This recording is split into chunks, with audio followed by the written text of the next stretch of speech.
இந்த கழகம் வாழ வேண்டுமையானால், இந்த கழகம் ஜீவிக்க வேண்டுமையானால் நாம் அனைவரும் ஒன்றிணைய வேண்டும், ஒற்றுமைப்பட வேண்டும் என்ற ஒற்றுமை குரல் 8 திக்கிலும் இருந்து இடியோசை போல் இன்று கேட்டுக் கொண்டிருக்கிறது.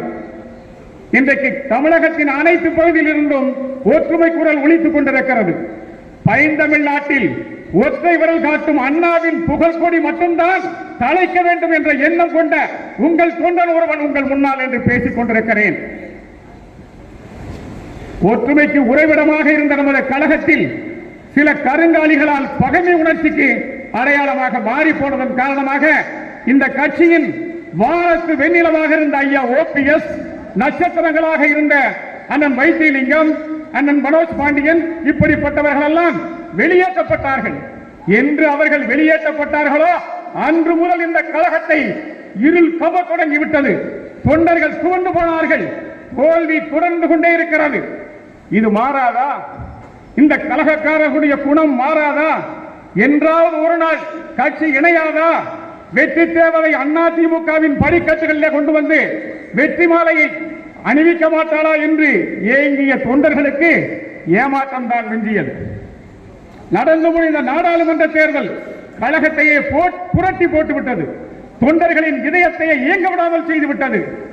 இன்றைக்கு இருக்கிற தொண்டர்கள் அத்தனை பேரும் மனநிலை நொந்து போயிருக்கிறார்கள்.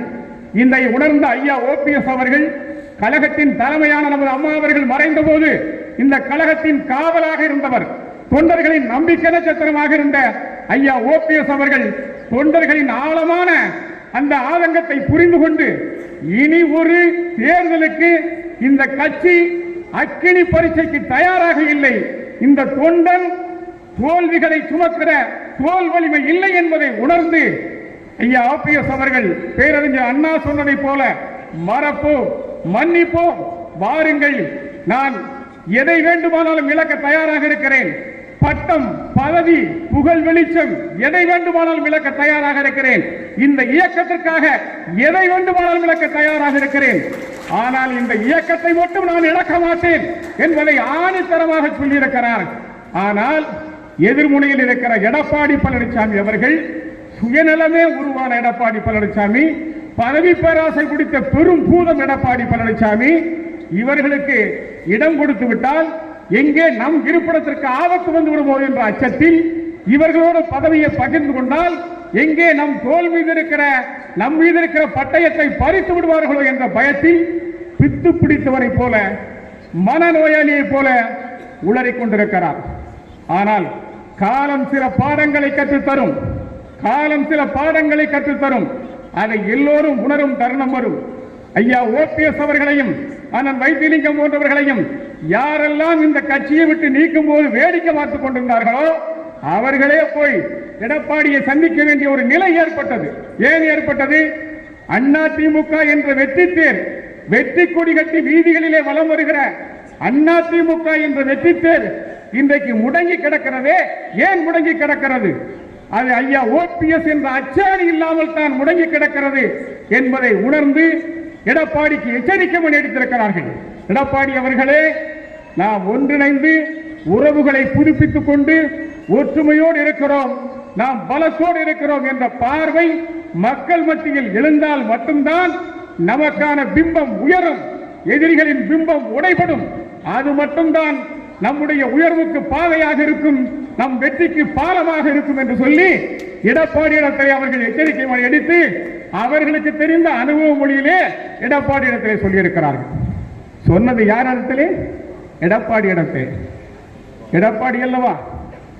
காற்றிலே கொடி ஆடும், கடலிலே அலை ஆடும், ஏன் பூகம்பம் வந்தால் பூமி கூட ஆடும்.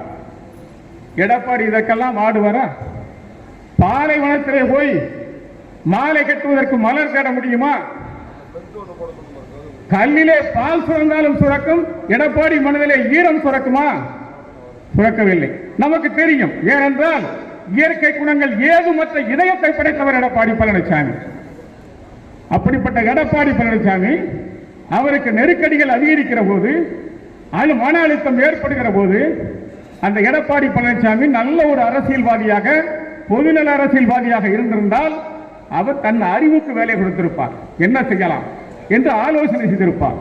ஆனால் பகைமை உணர்ச்சியை நீக்குகிற எண்ணமே சுரக்காத கபாலத்தை உடைய அறிவை இடமாற்றி பெற்றுவிட்ட எடப்பாடி பழனிசாமி அல்ல கைகளை தூண்டி விடுகிறார். சில அல்ல கைகளை தூண்டி விடுகிறார். யார் அந்த அல்ல கைகள்? ஜெயக்குமார் என்ற ஒருவன் இந்த கட்சியை காடாக நினைத்து, தொண்டர்களை ஆடுகளாக நினைத்து ரத்தம் குடித்து வருகிற ஓனாய் என்ற ஜெயக்குமார் அவன் சொல்லுகிறான்.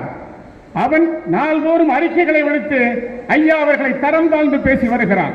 உன் மகனை பழி வாங்கி இருக்கிறார்கள் என்பதை மறந்து விடாது. ஆகவே நான் சொல்ல வருகிறேன், ஐயா ஓபிஎஸ் அவர்கள் இனியும் பொறுத்துக் கொண்டிருக்க கூடாது, பொங்கி எழ வேண்டும். ஒரு உத்தமரால் ஆரம்பிக்கப்பட்டு நல்லவர்களால் கட்டி காக்கப்பட்ட இந்த இயக்கத்தை காக்க வேண்டிய கடமை உங்களுக்கு இருக்கிறது.